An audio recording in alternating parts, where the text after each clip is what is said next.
5 bukti diajukan kubu Sambo kepada majelis hakim. Mampukah bukti ini meringankan hukuman Sambo dan Putri Chandrawati? Lebih lengkap kita bahas bersama penasihat hukum Richard Eliezer, Roni Talapesi, dan pakar hukum pidana Suparji Ahmad. Kami juga sudah mengundang penasihat hukum Verdi Sambo, tapi hingga saat ini masih belum mengonfirmasi bisa ikut dalam dialog kita pada malam hari ini di Sapa Indonesia Malam. Selamat malam Bung Roni, Pak Suparji. Selamat malam Pak Suparji, Mbak Friska. Malam, saya ke Bung Roni dulu. Anda tadi bilang bahwa bukti baru yang diajukan oleh Verdi Sambo dan Putri itu tidak ada korelasinya dengan kasus. Bagaimana detailnya? Iya Mbak Friska, kalau kita lihat kan coba bukti yang dihadirkan ini kan sebenarnya kalau dalam hukum acara pidana itu nanti masuk ke pembelaan atau di pledoi ya. Tapi karena kita kalau tadi menyimak persidangan kemudian majelis hakim tadi sampaikan saja nanti kalau mau menjelaskan itu kan di pledoi, kan sebenarnya hukum acara pidana seperti itu. Pertama, yang kedua terkait bukti yang dihadirkan foto-foto ini, ya ini memang kalau saya lihat tidak ada kaitannya ya. Jadi kalau yang menjelaskan bahwa posisinya mereka merayakan ulang tahun pernikahan itu kan semua sudah terungkap di persidangan. Kemudian yang saya soroti ketika klien saya memfogging, terus apa kaitannya gitu loh, memfogging kamar itu kan tidak ada kaitannya, tidak ada korelasinya, dan menurut kami ini tidak ada signifikan ya terkait dengan perkara, karena memang dalam faktanya adalah kejadian itu di tanggal 8 ya, setelah Verdi Sambo menerima telepon dari saudara PC. Yang kita tidak tahu apakah itu isinya terkait dengan peristiwa yang tanggal 7, tetapi kalau kita menyimak di persidangan tadi juga kan sudah disampaikan bahwa di Magelang itu tidak ada, itu ilusi.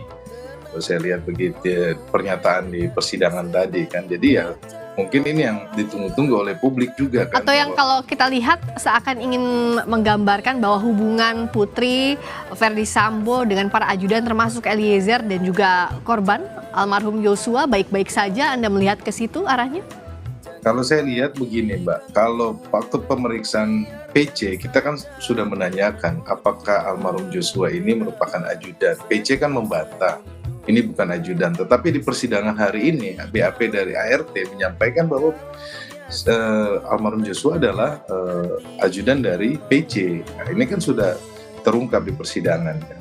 Dan dalam situasi itu kan kalau menggambarkan 340-nya ini kan sebenarnya perencanaannya itu kalau kami melihat itu ketika mendapatkan telepon, kemudian di rumah Saguling ketika ada pembicaraan 1 jam, kemudian satu-satu dipanggil, dan di situ kan kelihatan, kemudian ke rumah Duren 3, kemudian PC mengganti baju seolah-olah tidak ada apa-apa, juga terungkap di persidangan hari ini bahwa setelah kejadian PC seolah-olah tidak ada apa-apa. Itu kan sudah terungkap di persidangan hari ini juga kan. Oke, kalau dari Pak Suparji lihatnya bukti yang dihadirkan hari ini, kalau tadi kata Bung Roni kan tidak ada relevansinya, sebenarnya tidak ada korelasinya dengan kasus ini, dengan pembuktian kasus pembunuhan berencana terhadap Yosua. Anda melihatnya seperti apa? Kita bisa melihat dari dua sisi. Pertama, substansi dan fungsi. Substansi barang bukti adalah barang yang merupakan sasaran tindak pidana, barang yang merupakan hasil tindak pidana, barang yang digunakan untuk melakukan tindak pidana, atau kemudian barang yang dapat memberatkan atau meringankan terdakwa atau satu tindak pidana. Nah, itu adalah dari sisi substansi atau makna dari barang bukti. Kemudian yang kedua, kita lihat dari sisi fungsi, bahwa barang bukti tadi adalah berfungsi untuk menguatkan alat bukti yang ada. Kemudian yang kedua adalah barang bukti tadi memiliki fungsi untuk mencari dan menemukan kebenaran material. Kemudian yang ketiga adalah bahwa barang bukti tadi memiliki fungsi untuk bentuk keyakinan hakim atau dalam rangka menguatkan keyakinan hakim.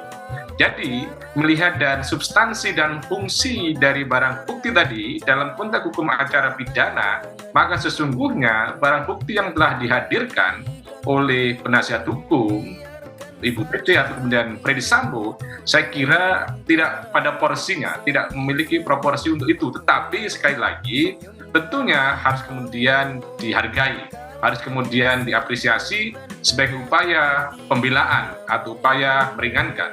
Misalnya, coba kalau kita kritisi kemudian menggunakan barang bukti atas putusan kopi sianida yang dalam rangka untuk Ada motif di situ yang ingin didalilkan. untuk kemudian dibuktikan.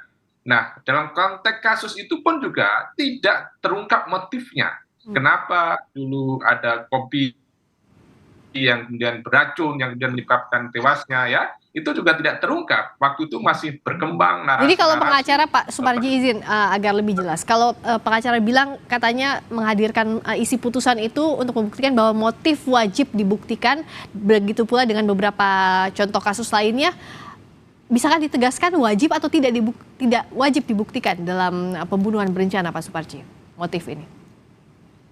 Yang pertama, kita kembali kepada asas hukum pidana yang berlaku secara universal, bahwa tidak menggunakan konsep analogi.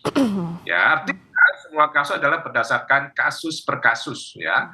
Dan kemudian hakim adalah bersifat independen, kemudian merdeka, tidak terikat pada putusan-putusan yang lain. Nah, ketiga, berkaitan motif, tentunya kalau kita bicara tentang wajib atau tidak wajib, harus lihat normanya. Bahwa kalau kita cermati 340, 338, tidak ada kemudian unsur yang mensyaratkan adanya soal motif tadi itu. Bahwa yang terpenting adalah untuk 340 adanya sebuah peristiwa yang telah direncanakan, terus kemudian perencanaan tadi adalah dalam rangka menyebabkan orang mati, dan kemudian juga telah matinya seseorang yang direncanakan untuk dibuat tewas tadi itu.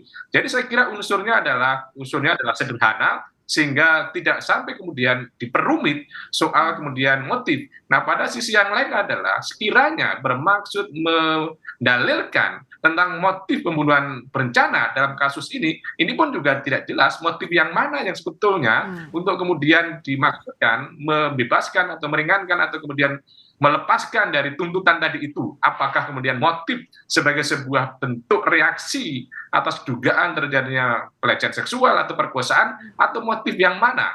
Jadi menurut saya ini adalah tidak memiliki urgensi yang signifikan. Atau apalagi dikualifikasi bagi sebuah kewajiban keniscayaan untuk kemudian dibuktikan atas motif tersebut. Jadi tidak ada terminologi wajib begitu, yang harus dibuktikan adalah unsur-unsur 340